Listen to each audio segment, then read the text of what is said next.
નમસ્કાર. જનતા વિદ્યાલય જાળિયા પરિવાર સાથે સંકળાયેલા સૌ સ્નેહીઓ, સ્વજનો, મિત્રો, વાલીઓ અને વાલા વિદ્યાર્થી ભાઈઓ બહેનો, ફરી એક વખત ધોરણ 9 સામાજિક વિજ્ઞાનના અધૂરા પાઠ પ્રકરણ 10 સરકારના અંગોની ચર્ચાના બીજા ભાગમાં આપ સૌનું આ વર્ચ્યુઅલ વર્ગખંડમાં સપ્રેમ સ્વાગત કરું છું. વિદ્યાર્થી મિત્રો, ગઈકાલે આપણે ચર્ચામાં જોયું હતું, આપણે જે વાત કરતા હતા એ વાત થોડી યાદ કરાવી દઉં.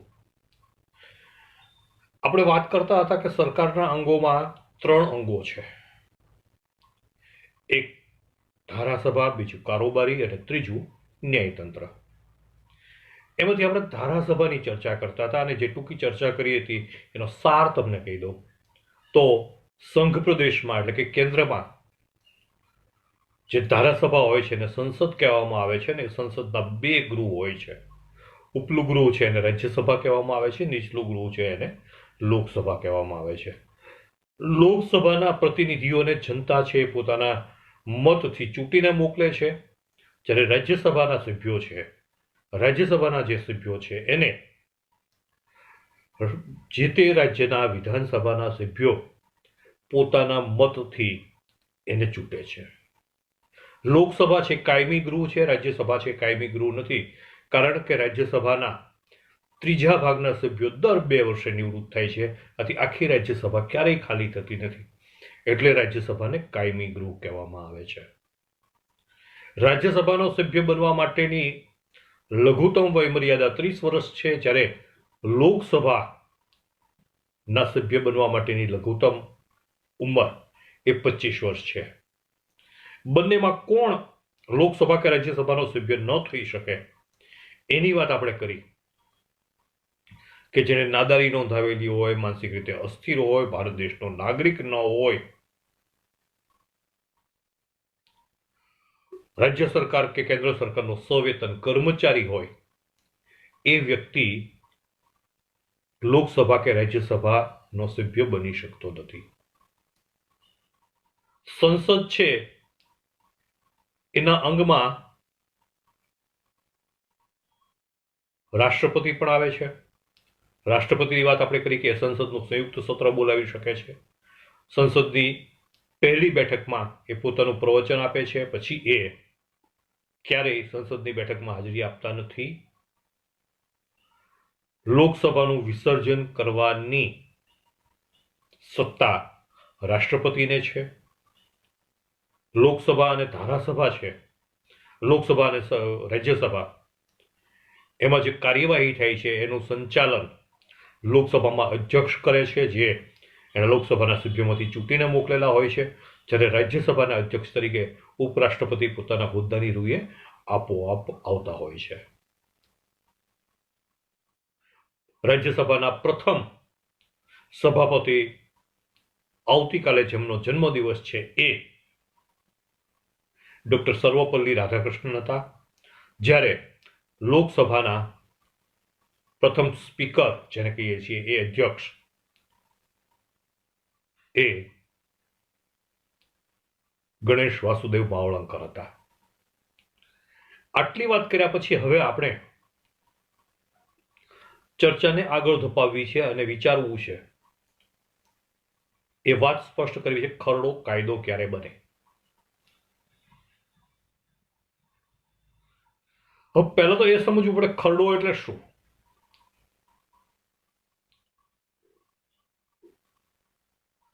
લોકસભા અને રાજ્યસભા, રાજ્યની અંદર ધારાસભા કે વિધાન પરિષદ, એને અનુક્રમે પોતાના દેશ માટે કે પોતાના રાજ્ય માટે કાયદો બનાવવાની, જૂના કાયદામાં સુધારો કરવાની કે જૂના બિનઉપયોગી કાયદાઓ રદ કરવાની સત્તા છે. કોને? કાયદાઓ બનાવવાની, કાયદાઓમાં ફેરફાર કરવાની કે કાયદાઓ રદ કરવાની સત્તા એ લોકસભાને કે રાજ્યસભાને છે, એટલે સંસદને છે, અને રાજ્યમાં ધારાસભાને છે.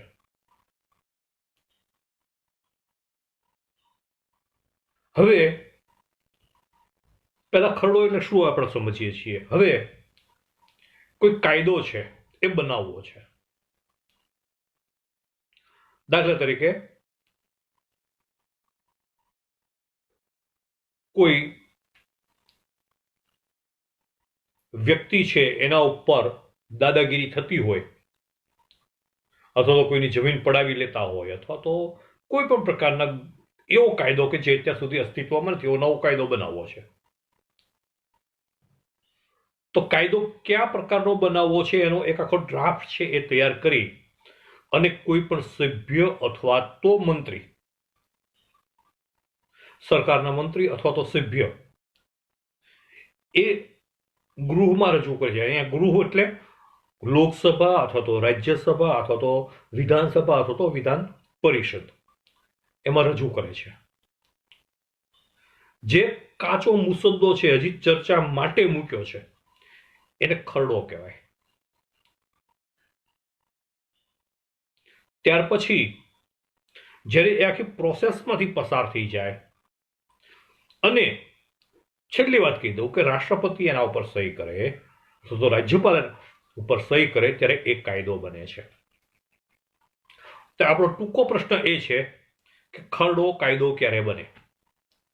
તો ખરડો એક ગૃહની અંદર નક્કી કરેલી પ્રક્રિયામાંથી પસાર થયા પછી જ્યારે રાષ્ટ્રપતિ એના ઉપર, રાષ્ટ્રપતિ અથવા તો રાજ્યપાલ, રાજ્ય હોય તો રાજ્યપાલ અને કેન્દ્ર સરકારની વાત હોય, સંઘની વાત હોય તો રાષ્ટ્રપતિ, એના ઉપર સહી કરે ત્યારે ખરડો કાયદો બને છે.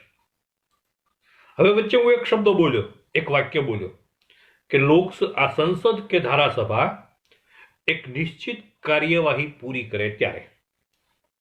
પ્રોસેસ છે ને કહેવાય. આ પ્રોસેસ શું છે એ સમજીએ ત્યારે જ આપણને સાચો ખ્યાલ આવશે કે ખરડો કાયદો કેવી રીતે બને. દાખલા તરીકે ગુજરાત સરકારમાં 2 વર્ષ પહેલા ગૌવંશ હત્યા નિવારણ કાનૂન બનાવવામાં આવ્યો. ગૌવંશ હત્યા નિવારણ કાનૂન. તો એને પહેલા મુસદ્દો તૈયાર કર્યો કે ગૌવંશ એટલે શું. હું તમને ટૂંકમાં વાત કરું. ગૌવંશ છે એની કતલ ન થવી જોઈએ. કોઈ ગૌવંશની કતલ કરતા પકડાય તો એને આટલી જેલ, આટલો દંડ, આટલાની આ જોગવાઈ કરવામાં આવે છે. આવો એક લાંબો બધી વિગતો સાથે કાયદાકીય નિષ્ણાંતોની સલાહ લઈને એક મુસદ્દો તૈયાર કરવામાં આવે છે અને એ મુસદ્દાને પછી ધારાસભામાં રજૂ કરવામાં આવ્યો હતો અને એને પસાર કર્યો. હવે અહીંયા આપણે જે ખરડાઓ કાયદાઓ બનાવવાની દિશામાં લઈ જવાના છે, જે પ્રોસેસ છે, પ્રોસેસ સમજવાની છે. એ સામાન્ય વિધિ શું છે એ વાત આપણે સમજવાની છે. પણ એ પહેલા નાની 2-4 બાબતો છે એ સામાન્ય જ્ઞાન તરીકે યાદ રાખી લો. આપણે વાત કરીએ પહેલા સંસદની, કેન્દ્ર સરકારની, દિલ્હીની. ફરીથી યાદ કરી દઉં, ત્યાં સંસદમાં 2 ગૃહ છે, ઉપલું ગૃહ રાજ્યસભા, નીચલું ગૃહ લોકસભા. હવે આ ખરડો છે એ 2માંથી કોઈ પણ ગૃહમાં પહેલા રજૂ કરી શકાય. જો બંને ગૃહની અંદર એને રજૂ કરવાનો છે, બંને ગૃહમાં પાસ કરાવવાનો છે બહુમતીથી. પણ પહેલા કયા ગૃહમાં રજૂ કરી શકાય એવો કોઈ નિયમ નથી. પહેલા ગમે એ ગૃહમાં રજૂ કરી શકાય. તો 2 ગૃહમાંથી કોઈ પણ ગૃહમાં પહેલા રજૂ કરી શકાય અને સામાન્ય રીતે આ ખરડો પ્રધાન રજૂ કરતા હોય છે. બીજા કોઈ સભ્ય પણ રજૂ કરી શકે. હવે આ ખરડો છે એને બંને ગૃહે પસાર કરવો પડે. પહેલા રાજ્યસભામાં રજૂ કર્યો તો રાજ્યસભા પસાર કરી અને લોકસભામાં મોકલે, લોકસભામાં પછી પસાર થાય. લોકસભામાં પહેલા રજૂ કર્યો હોય તો લોકસભા એને પસાર કરી, એની ઉપર ચર્ચા વિચારણા કરી, એના પર મતદાન કરી, એને બહુમતીથી પસાર કરી રાજ્યસભાને મોકલે અને રાજ્યસભા પછી એની પર પ્રોસેસ કરીને એને પાસ કરે. હવે આપણે જોયું કે વર્ષમાં સામાન્ય રીતે 3 વખત બેઠક મળે છે અને બેઠકોમાં ખૂબ કામ હોય છે. કોઈ એક ખરડો છે એ લોકસભાએ પસાર કરી દીધો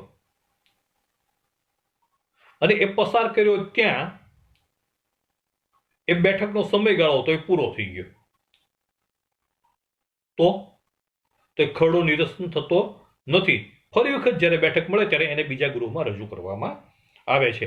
ગૃહ સમાપ્ત થાય એના કારણે આ પ્રક્રિયા રદ થતી નથી.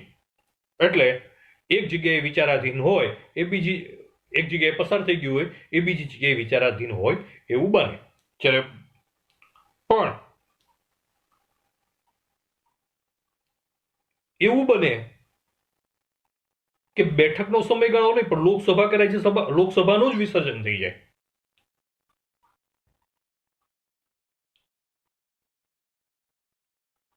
તો એ આખી વાત કે પૂરી થઈ જાય છે. પછી એ ખરડો અસ્તિત્વમાં રહેતો નથી. એ લોકસભામાંથી પસાર થઈ ગયો હોય, રાજ્યસભામાં વિચારાધીન હોય, પણ લોકસભાનું વિસર્જન થાય છે. લોકસભાએ પસાર કરી દીધો છે પણ લોકસભામાં એ વિસર્જન થઈ જાય છે. લોકસભાનું કાર્યકાળ પૂરો થાય છે તો કોઈ કારણસર રાષ્ટ્રપતિ લોકસભાનું વિસર્જન કરે છે. તો પછી રાજ્યસભામાં જે ખરડો પડ્યો છે એનો કોઈ મિનિંગ રહેતો નથી, કોઈ અર્થ રહેતો નથી, એ આપોઆપ રદ થાય છે. એટલે ક્યારેક એવું પણ બને, બીજી એક જોગવાઈ છે એનું ધ્યાન રાખી લો કે આપણે કીધું એમ ખરડો બંને ગૃહમાંથી પસાર થવો જોઈએ, રાજ્યસભામાંથી, લોકસભામાંથી. હવે ઘણી વખત એવું બને કે લોકસભામાં શાસક પક્ષની બહુમતી હોય અને એ બહુમતીના જોડે લોકસભાની અંદર ખરડો પસાર કરાવી લે, પણ રાજ્યસભામાં બહુમતી ન હોય એટલે રાજ્યસભામાં એ ખરડો પસાર થઈ શકે એવું હોય નહીં. તો આવા સમયે રાષ્ટ્રપતિ બંને ગૃહની સંયુક્ત બેઠક બોલાવે અને સંયુક્ત બેઠક બોલાવીને મતદાન કરી અને એ બંનેના સરવાળાને આધારે બહુમતી નક્કી કરી અને ખરડો પસાર કરાવે છે. એટલે ખરડો પસાર કરવાની આ જે નીતિ છે, રીતિ છે, એની વાત કરીએ છીએ. સંયુક્ત બેઠક બોલાવે ત્યારે પણ લોકસભાના અધ્યક્ષ હોય એ જ આ મીટિંગ છે, ગૃહની કાર્યવાહી છે એનું સંચાલન કરે છે. હવે આપણે વાત કરવાની છે ખરડોમાંથી કાયદો બનાવવાની જે આખી પ્રોસેસ છે. મેં પહેલા તમને કીધું પ્રોસેસમાંથી પસાર થાય પછી જ ખરડો કાયદો બને. હવે આપણે એ વિચારવું પડે કે પ્રોસેસ શું છે, કાયદો બનાવવાની વિધિ શું છે. તો સામાન્ય રીતે ખરડાના પણ 3 પ્રકાર છે. એક સામાન્ય ખરડો, બીજું બંધારણીય સુધારાનો ખરડો અને ત્રીજું નાણાકીય ખરડો. 3 પ્રકારના ખરડા છે એ અહીંયા પસાર કરવાના આવે છે. કાર્યવાહીમાં પ્રસંગોપાત જે ખરડાઓ પસાર થાય છે, જે કાયદાઓ બનાવવામાં આવે છે એ 3 પ્રકારના હોય છે. એક સામાન્ય કાયદાઓ, બીજું નાણાકીય કાયદાઓ એટલે એને નાણાકીય ખરડો કહેવાય, સામાન્ય ખરડો નાણાકીય ખરડો, અને બંધારણીય સુધારા. બંધારણની અંદર જે જોગવાઈ છે એ જોગવાઈમાં પણ સુધારો કરવાની સત્તા આ ગૃહોને છે. ત્રણેય માટેની પ્રોસેસ અલગ અલગ છે, થોડીક જુદી પડે છે. આપણે જે જુદી પડે છે એ વાતને જોઈશું. પણ યાદ રાખજો ખરડા 3 પ્રકારના હોય છે. કયા 3 પ્રકારના? એક સામાન્ય ખરડો, એક નાણાકીય ખરડો અને ત્રીજો એ બંધારણીય સુધારાને લગતો ખરડો. હવે પહેલા આપણે વાત કરીએ સામાન્ય ખરડાની.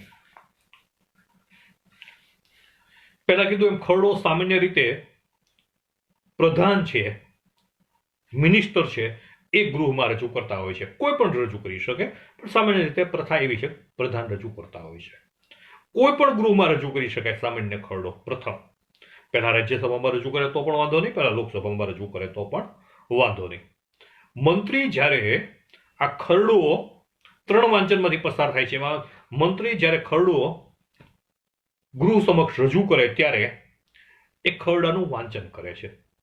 એને પ્રથમ વાંચન કહેવામાં આવે છે.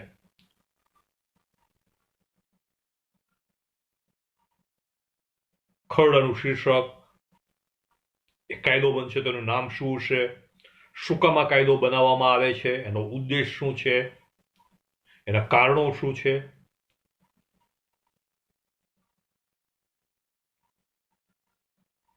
આ બધું એ પહેલા વાંચનમાં બોલે છે. પણ આ રજૂ કરતા પહેલા એણે ગૃહના અધ્યક્ષની મંજૂરી લેવી પડે.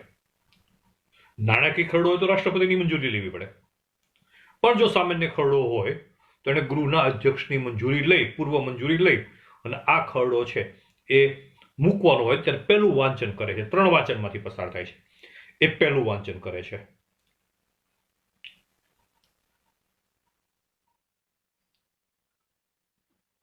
સામાન્ય ખરડો હોય તો ફરીથી યાદ કરાવી દઉં. સામાન્ય ખરડો હોય તો એ રજૂ કરતા પહેલા, ગૃહમાં રજૂ કરતા પહેલા કોની પરવાનગી લેવાની હોય? ગૃહના અધ્યક્ષની. અને નાણાકીય ખરડો હોય તો એને રાષ્ટ્રપતિની મંજૂરી લેવી પડે છે. પ્રથમ વાંચનમાં મંત્રી છે એ આ ઉદ્દેશો, ખરડાનું શીર્ષક, કારણો આ બધાનું વર્ણન કરી દે છે અને મુખ્ય મુદ્દાઓની ચર્ચા થાય છે અને ખરડો પ્રોસેસમાં મૂકવા માટે ઉપસ્થિત સભ્યોની મંજૂરી લેવામાં આવે છે. જો ધ્વનિમતથી હા કહી દે તો વાંધો નહીં તો એમાં મતદાન થાય.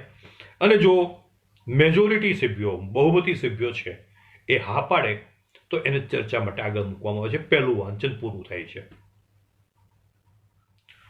બીજા વાંચનમાં એના એક ક્લોઝ, એક કલમની ચર્ચા થાય છે.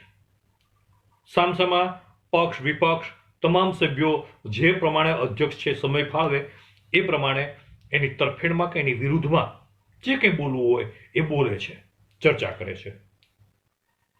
ટૂંકમાં ખરડાની અંદર જે કંઈ મુદ્દાઓ છે, એના ઉદ્દેશો છે, એના કારણો છે, એની જોગવાઈઓ છે, એની ચર્ચા થાય છે. કોણ કરે છે? ગૃહના સભ્યો. લોકસભા હોય તો લોકસભાના સભ્યો, રાજ્યસભામાં હોય તો રાજ્યસભાના સભ્યો. આપણે વાત કરીએ છીએ સામાન્ય ખરડાની. અને સુધારાઓ પણ સૂચવે છે. સભ્યો ચર્ચા દરમિયાન સુધારાઓ પણ સૂચવે છે. સુધારાઓને પણ મતદાનના આધારે અથવા તો ધ્વનિમતના આધારે એ સ્વીકાર કે અસ્વીકાર થાય છે. અને છેવટે બીજા વાંચનના અંતે એના ઉપર મતદાન થાય છે. પહેલી વખત કેવી રીતે? જો ધ્વનિમતથી હા કહી દે તો એનું બીજું વાંચન પૂરું થાય છે, ખરડો પસાર થયેલો માનવામાં આવે છે. હજી ત્રીજું વાંચન બાકી છે, પણ 2 વાંચનની પ્રક્રિયા પૂરી થઈ છે. જો મતદાનની માંગણી કરવામાં આવે સભ્યો દ્વારા તો મતદાન થાય છે અને મતદાનના અંતે સાદી બહુમતીથી, અડધા કરતા વધારે, એક વધારે એટલા સભ્યો જો તરફેણમાં હોય તો એ પસાર કરવામાં આવે છે. ત્યાર પછી ત્રીજું વાંચન ઔપચારિક હોય છે કે પહેલા બીજા વાંચન પછી મતદાન થયું અને હવે આ મુસદ્દો છે એ કાયદો બનવાનો છે, એ ત્રીજું વાંચન થાય છે. એના ઉપર ચર્ચા થતી નથી, પણ એ ત્રીજું વાંચન છે એ ઔપચારિક રીતે પૂરું કરવામાં આવે છે. હવે કેટલીક વખત આ ખરડો છે એ ગૃહમાં મૂકે છે, પણ ગૃહમાં એટલું બધું કામ હોય છે કે ગૃહની અંદર એનો ચર્ચા થઈ શકતી નથી. અથવા તો ટેકનિકલ એટલી બધી બાબતો હોય છે કે ગૃહના સભ્યોને અજાણ હોય. આવા સમયે આ ખરડો છે એ પ્રવર સમિતિને સોંપવામાં આવે છે. વિશેષ લાયકાત ધરાવતા તજજ્ઞો, એવા સભ્યોની બનેલી પ્રવર સમિતિ એને સોંપવામાં આવે છે અને એ આખા ખરડાનો અભ્યાસ કરી અને પોતાના અભિપ્રાયો સાથે, સુધારાઓ સાથે ફરીથી ગૃહને સોંપે છે અને ગૃહ છે એ એને ત્રીજા વાંચન માટે મૂકે છે. એટલે બીજા વાંચન પછી મતદાનમાં પસાર થાય તો એને વિશેષ સુધારા માટે પ્રવર સમિતિને સોંપવામાં આવે છે ત્રીજા વાંચન પહેલા. ત્રીજું વાંચન તો ઔપચારિક છે. એમાં ખાલી મંત્રી છે એ કયા સુધારાઓ સ્વીકાર્યા, કયા સુધારાઓ ન સ્વીકાર્યા એની થોડી ઘણી ચર્ચાઓ કરે છે, એનો તર્ક રજૂ કરે છે, લોજિક રજૂ કરે છે અને એના ઉપર પછી મતદાન કરવામાં આવે છે. અને આ ત્રીજા મતદાન વખતે પહેલું વાંચન મંત્રી છે એ કરે છે. બીજું વાંચન ફરીથી ચર્ચા થાય છે, વિગતવાર ચર્ચા થાય છે. માનો કે કામકાજ વધારે હોય અને ચર્ચા બહુ લાંબો સમય ચાલે એમ હોય તો એ ચર્ચાને અટકાવીને એ ખરડો છે પ્રવર સમિતિને સોંપવામાં આવે છે. પ્રવર સમિતિ પોતાના સુધારા વધારા સાથે પાછો ગૃહમાં રજૂ કરે છે. પછી ત્રીજું વાંચન થાય છે, એ ઔપચારિક હોય છે અને ત્રીજા વાંચનના અંતે ફરીથી એના ઉપર મતદાન થાય છે અને જો એને બહુમતીનો ટેકો મળે તો ખરડો પસાર થયેલો જાહેર થાય છે. અને જે ગૃહમાં રજૂ કર્યો હોય એ ગૃહના સભાપતિ, રાજ્યસભામાં રજૂ કર્યો હોય તો ઉપરાષ્ટ્રપતિ અને લોકસભામાં રજૂ કર્યો તો લોકસભાના સ્પીકર એના ઉપર સહી કરીને બાકીનું જે ગૃહ વધ્યું એ ગૃહમાં ચર્ચા માટે મોકલે છે. આખી પ્રોસેસ ફરી વખત બીજા ગૃહમાં થાય છે અને બીજા ગૃહમાં પણ જો આ ખરડો પસાર થાય તો એને રાષ્ટ્રપતિની સહી માટે મોકલવામાં આવે છે. ખરડો કાયદો ક્યારે બને? રાષ્ટ્રપતિની સહી થાય ત્યારે. પણ રાષ્ટ્રપતિની સહી પહેલા શું શું પ્રોસેસ કરવી પડે તો એ વાત આપણે કરી. આ જ પ્રોસેસ આખી છે એ ધારાસભા, એક ગૃહ હોય તો ધારાસભામાં થાય છે અને પછી રાજ્યપાલ પાસે મોકલવામાં આવે છે. અને જો બે ગૃહ હોય, વિધાનસભા અને વિધાન પરિષદ, તો બંનેમાં આ પ્રકારની ચર્ચાના અંતે એ રાજ્યપાલ પાસે મોકલવામાં આવે છે. હવે માનો કે એવું બને, આ તો આપણે સીધી સાદી પ્રોસેસની વાત કરી. ઘણી વખત એવું બને કે એક ગૃહની અંદર ખરડો પસાર થઈ ગયો અને બીજા ગૃહની અંદર મોકલ્યો, પણ બીજા ગૃહમાં 6 મહિના સુધી એની ઉપર કોઈ કાર્યવાહી થતી નથી, તો એ અસ્વીકાર કર્યો છે એમ માની લેવાય. વાત કરીએ એમ બંને ગૃહમાંથી પસાર, એક ગૃહમાંથી પસાર થાય, બીજા ગૃહમાંથી પસાર નથી થતો, તો એવા સંજોગોમાં રાષ્ટ્રપતિ સંયુક્ત બેઠક બોલાવીને પણ આ ખરડાને સાદી બહુમતીથી પસાર કરી શકે. હવે આપણે પહોંચ્યા છીએ, ખરડો છે એ બંને ગૃહમાંથી પસાર થઈ ચૂક્યો છે, લોકસભા અને રાજ્યસભામાંથી. રાષ્ટ્રપતિ પાસે મૂકવામાં આવે છે સહી માટે. હવે શું થાય? પહેલો વિકલ્પ, રાષ્ટ્રપતિ એમાં સહી કરી દે, ખરડો છે કાયદો બની જાય છે. વાત પૂરી થઈ. પણ 3 વિકલ્પો છે. આ તો પહેલો વિકલ્પની વાત આપણે કરી કે સીધું સાદું રાષ્ટ્રપતિ છે એ સહી કરી દે કે ચાલો તમે લઈને આવ્યા, હું સહી કરી દઉં, આ ખરડો છે કાયદો બની ગયો. અને જ્યારે રાષ્ટ્રપતિ સહી કરે અને ગેજેટમાં પ્રસિદ્ધ થાય, રાજપત્રમાં પ્રસિદ્ધ થાય, એટલે તે દિવસથી એ ખરડો છે કાયદો બને છે.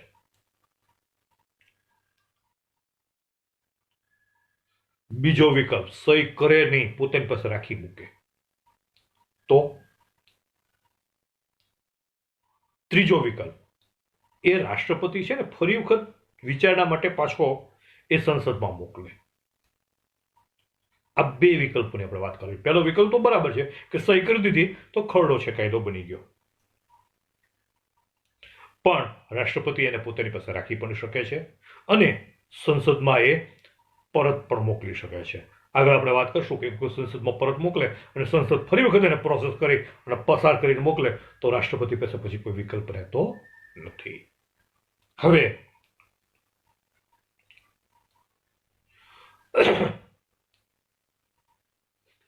આપણે વાત કરી સામાન્ય ખરડાની.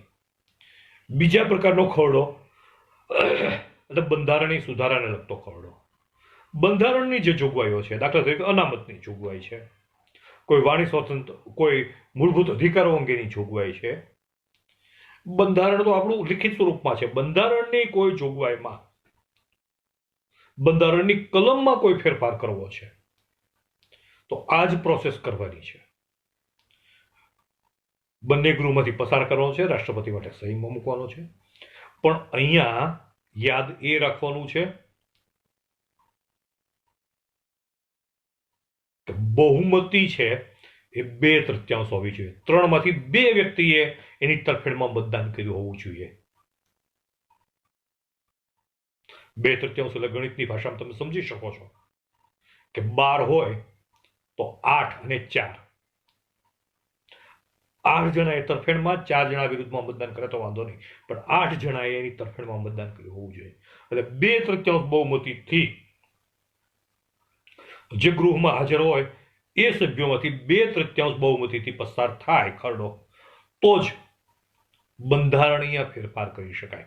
સાદી બહુમતીથી બંધારણીય ફેરફારો કરી શકાતા નથી. આ વાત યાદ રાખજો, પરીક્ષામાં ઘણી વખત પૂછાય છે. બીજી બાબત કે આપણે જાણીએ છીએ કાયદાઓ કેન્દ્રના પણ હોય છે, કાયદાઓ રાજ્યના પણ હોય છે. કેન્દ્ર સરકારની કેટલીક નીતિઓ એવી હોય છે કે જે રાજ્ય સરકારને સ્પર્શતી હોય છે. હવે આપણું આ સમવાયી તંત્ર છે, ફેડરલ સ્ટ્રક્ચર. કેટલીક બાબતો એવી હોય કે જે રાજ્યને સ્પર્શતી હોય. કાયદા બનાવવાની સત્તા કોને હોય? કેન્દ્રને. હવે કેન્દ્ર છે એ કાયદા જે બનાવે છે એ રાજ્યને અન્યાય કરતા નથી ને, એવું સાબિત કરવા માટે બંધારણમાં એવી જોગવાઈ કરવામાં આવી છે કે રાજ્યોને લગતા ખરડા હોય, કાયદા બનાવવાના હોય, તો એ જે મુસદ્દો છે, ખરડો છે, એને કુલ રાજ્યો છે એના 50% રાજ્યોની ધારાસભામાંથી પસાર કર્યા પછી જ સંસદમાં મૂકી શકાય. પહેલા 50% રાજ્યોએ એને સહમતિ આપવી પડે પોતાની ધારાસભામાં એને પસાર કરીને. એટલે સ્પષ્ટ એવું થાય કે ના, આ રાજ્યોને નુકસાન કરતા બાબત નથી. તો આ રીતે અડધા કરતા ઓછા નહીં એટલા રાજ્યોની વિધાનસભાની મંજૂરી પછી, વિધાનસભાની મંજૂરી પછી આને રજૂ કરવામાં આવે છે. આપણે બે પ્રકારના ખરડાની વાત કરી. એક સામાન્ય ખરડો, પ્રોસેસ બધામાં સરખી છે. ત્રીજી પ્રકારનો ખરડો, પહેલો સામાન્ય ખરડો, બીજો બંધારણીય ખરડો. સામાન્ય ખરડો સાદી બહુમતીથી પસાર કરી શકાય. બંધારણીય સુધારાનો ખરડો 2/3 બહુમતીથી પસાર કરી શકાય. જો રાજ્યને સ્પર્શતો કોઈ ખરડો હોય તો વિધાનસભા દેશના કુલ જેટલા રાજ્યો હોય એના 50% કરતા, એટલે કે અડધા કરતા ઓછા નહીં એટલા રાજ્યોની વિધાનસભાની મંજૂરી પછી જે પસાર કરી શકાય. ત્રીજા પ્રકારનો ખરડો એ છે નાણાકીય ખરડો.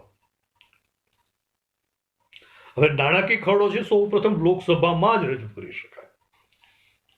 નાણાકીય બાબતો માટે રાજ્યસભા ઉપર અંકુશ છે, કારણ કે એ સીધી રીતે ચૂંટાયેલા સભ્યો નથી. લોકસભામાં જ પ્રથમ રજૂ કરી શકાય. અને ખરડો નાણાકીય છે કે નહીં એ કોણ નક્કી કરે? લોકસભાના અધ્યક્ષ. બજેટ છે, અંદાજપત્ર, દર વર્ષે 28મી ફેબ્રુઆરીએ સામાન્ય રીતે નાણામંત્રી રજૂ કરે છે. આ બજેટ છે, નાણાકીય ખરડો છે. નાણાકીય ખરડો લોકસભામાં પ્રથમ રજૂઆત કરવામાં આવે છે. ખરડ એ રાજ્યસભામાં પહેલા રજૂ કરી શકાતો નથી. બીજા બધા ખરડા કોઈ પણ ગૃહમાં પહેલા રજૂ કરી શકાય, પછી એ બીજા ગૃહમાં આવે. પણ અહીંયા નાણાકીય ખરડો ફક્ત પહેલા લોકસભામાં જ રજૂ કરવામાં આવે છે. ખરડો નાણાકીય છે કે નહીં એ કોણ નક્કી કરે છે? લોકસભાના અધ્યક્ષ રજૂ કરે છે. ત્યાર પછી એ લોકસભામાં પહેલા 2-3 દિવસ એની પર પ્રાથમિક ચર્ચા થાય છે.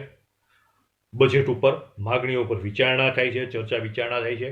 નાણામંત્રી છે એ બધા આંકડાઓ રજૂ કરે છે લોકસભાના સભ્યો પાસે કે આટલી રીતે રાજ્યને આવક થશે, દેશને આટલી રીતે આવક થશે, આટલી યોજના પછી આપણે આટલા રૂપિયા ફાળવીએ છીએ, પગાર ખર્ચ આટલો છે, સંરક્ષણ ખર્ચ આટલો છે. આ બધા આંકડા છે એ સરકાર છે એ, એટલે કે નાણામંત્રી છે એ લોકસભાના સભ્યોને આપે છે, સંસદમાં રજૂ કરે છે.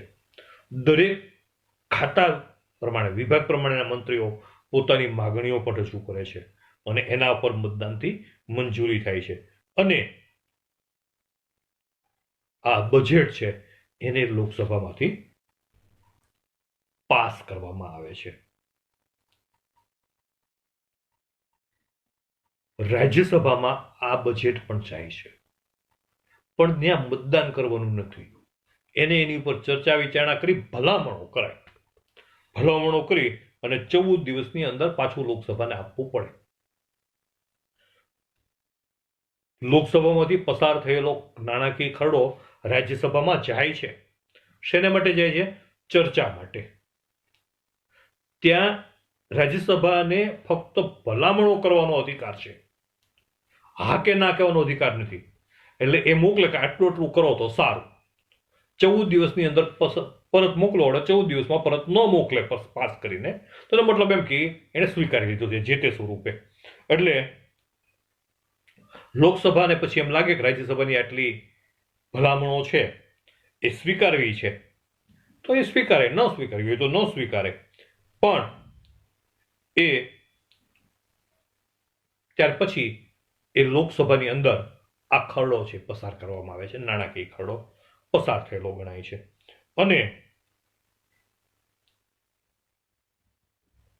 ભલામણો સ્વીકાર્યો હોય તોય પસાર થયેલો ગણાય છે, ભલામણો ન સ્વીકારી હોય તો પણ પસાર થયેલો ગણાય છે. અને પછી રાષ્ટ્રપતિની મંજૂરી માટે મોકલવામાં આવે છે. નાણાકીય ખરડામાં આગળ આપણે 3 વિકલ્પોની વાત કરી હતી. સામાન્ય ખરડામાં કે રાષ્ટ્રપતિ સહી કરીને કાયદો બનાવે, પોતાની પાસે રાખી મૂકે, અથવા તો પુનઃ વિચારણા માટે પરત મોકલે. અહીંયા કોઈ ઓપ્શન નથી, અહીંયા એને સહી કરવી જ પડે. નાણાકીય ખરડો છે એ લોકસભામાંથી પસાર થઈને આવે, રાજ્યસભાની ભલામણો સ્વીકારી હોય કે ન સ્વીકારી હોય એ પસાર થયેલો જ ગણાય. રાષ્ટ્રપતિ આગળ મૂકેલા રાષ્ટ્રપતિએ સહી જ કરવાની છે. એને હવે જો લોકસભાની અંદર બજેટ પસાર ન થાય તો કોઈ કારણસર સરકાર છે એ બહુમતી ગુમાવી બેસે અથવા તો એના સભ્યો ફરી જાય અને નાણાકીય ખરડો છે પસાર ન થાય, અંદાજપત્ર પસાર ન થાય, ગૃહમાં પસાર થાય તો રાષ્ટ્રપતિએ સહી કરવાની છે, એક કાયદો બની જાય છે, નિયમો બની જાય છે. પણ જો પસાર ન થાય તો સરકારે રાજીનામું આપી દેવું પડે. જો નાણાકીય ખરડો પસાર ન કરી શકે તો એ સરકારને સત્તામાં રહેવાનો કોઈ અધિકાર નથી, એને રાજીનામું આપવું પડે.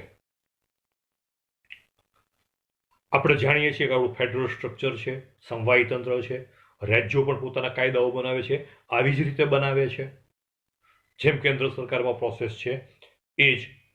જ્યાં ધારાગૃહોમાં દેશના સામાજિક, આર્થિક, રાજકીય, સંરક્ષણ આ બધી બાબતોની ચર્ચા છે એ સંસદમાં થાય છે. લોકસભામાં કારોબારી પ્રધાનમંડળ અમલદારના કામકાજ ઉપર દેખરેખ રાખે છે. આ બધી બાબતો છે એ કરવેરા ઉપર પણ અંકુશ નાણાકીય ખરડા દ્વારા એ રાખે છે.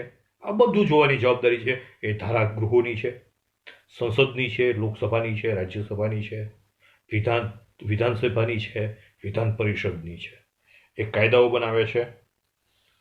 આ જ ધારાસભા કે લોકસભા છે, ખાસ કરીને લોકસભા એ રાષ્ટ્રપતિ, ઉપરાષ્ટ્રપતિ હોદ્દાઓ યાદ રાખજો. રાષ્ટ્રપતિ, ઉપરાષ્ટ્રપતિ, સર્વોચ્ચ અદાલતના ન્યાયમૂર્તિ, હાઈકોર્ટના ન્યાયમૂર્તિ, મુખ્ય ચૂંટણી કમિશનર, ઓડિટર જનરલ કે એટર્ની જનરલ એને એના હોદ્દાઓ પરથી એ બંધારણીય જોગવાઈઓનો જો ભંગ કરતા હોય તો એની ઉપર ઇમ્પીચમેન્ટ, મહાભિયોગની કાર્યવાહી કરી અને એને હોદ્દા પરથી દૂર કરી શકે છે. આગળ આપણે આ મહાભિયોગની કાર્યવાહી શું એ સમજવાનું છે એટલે અત્યારે બહુ ચર્ચા કરતા નથી. પણ રાષ્ટ્રપતિને પણ, ઉપરાષ્ટ્રપતિને પણ, ચૂંટણી કમિશનર, મુખ્ય ચૂંટણી કમિશનરને પણ, સર્વોચ્ચ અદાલતના ન્યાયમૂર્તિને પણ, વડી અદાલત એટલે કે હાઈકોર્ટના ન્યાયમૂર્તિને પણ, મુખ્ય ન્યાયમૂર્તિને પણ, એટર્ની જનરલને પણ કે ઓડિટર જનરલને પણ, ચૂંટણી કમિશનરને પણ આ લોકસભા કે રાજ્યસભા, સંસદ સભ્યો એ મહાભિયોગની, ઇમ્પીચમેન્ટની કાર્યવાહી દ્વારા એને સત્તાઓ પરથી દૂર કરી શકે છે. બહુ મોટી વાત છે, ભારતના ઇતિહાસમાં ક્યારેય એવું બન્યું નથી.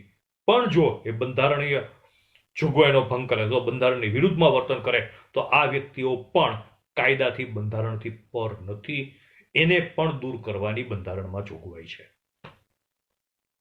આ આપણે વાત કરી ખરડો કાયદો કેવી રીતે બને. રાજ્ય કક્ષાએ આપણે જોયું કે જેમ કેન્દ્રમાં રાજ્યસભા અને લોકસભા છે એવી રીતે રાજ્ય કક્ષાએ ધારાસભામાં 2 ગૃહો, 3 રાજ્યો એવા છે કે જેમાં 2 ગૃહો છે, આપણે ગઈકાલે વાત કરી હતી. બાકીમાં બધામાં 1 ગૃહ છે. ત્યાં તો કંઈ અહીંયાથી અહીંયા મોકલવાનો પ્રશ્ન નથી, એકને જ બધી કાર્યવાહી કરવાની છે. પણ જ્યાં 2 છે ત્યાં વિધાનસભા અને વિધાન પરિષદ છે. એમાં બિહાર, મહારાષ્ટ્ર, કર્ણાટક, ઉત્તર પ્રદેશ અને તામિલનાડુ ત્યાં 2 ગૃહ છે આ 5 રાજ્યોમાં. બાકીમાં ઉપલું ગૃહ છે એને વિધાન પરિષદ કહેવામાં આવે છે, નીચલું ગૃહ છે એને વિધાનસભા કહેવામાં આવે છે. દરેક રાજ્યોમાં વિધાનસભાના સભ્યોની સંખ્યા અલગ અલગ હોઈ શકે, પણ વિધાનસભાના સભ્યોની સંખ્યા ઓછામાં ઓછી 60 અને વધુમાં વધુ 500 હોય. 500 થી વધારે સભ્યો ન હોય, 60 થી ઓછા ન હોય. ગુજરાતમાં અત્યારે 182 છે. ધારાસભા કોણ લડી શકે, કોણ બની શકે ધારાસભ્ય? તો કે 25 વર્ષની ઉંમર અને આગળ કીધી એ બધી જોગવાઈઓ, રાજ્ય કે કેન્દ્ર સરકારનો કર્મચારી ન હોય, માનસિક રીતે અસ્થિર ન હોય, નાદાર જાહેર ન થયો હોય, એને કોઈ કારણોસર અપરાધી કોર્ટે માન્યો ન હોય, સજા ન કરી હોય. એ વિધાનસભામાં પણ 5 વર્ષનો સમયગાળો હોય છે. એ પહેલા વિસર્જન કરવાની જવાબદારી એ રાજ્યપાલની સૂચનાના આધારે, રાજ્યપાલના અભિપ્રાયના આધારે રાષ્ટ્રપતિ એને વિસર્જન કરી શકે છે અને બીજી સરકાર બને ત્યાં સુધી રાષ્ટ્રપતિ શાસનના નામ નીચે રાજ્યપાલ એનું શાસન કરે છે. જેવી રીતે લોકસભામાં સ્પીકરની ચૂંટણી થાય છે, નાયબ અધ્યક્ષ અને નાયબ અધ્યક્ષ, એવી જ રીતે રાજ્યસભામાં ધારાસભામાં પણ અધ્યક્ષ અને ઉપાધ્યક્ષ છે એને ચૂંટી કાઢવામાં આવે છે. વિધાન પરિષદમાં સભ્યોમાં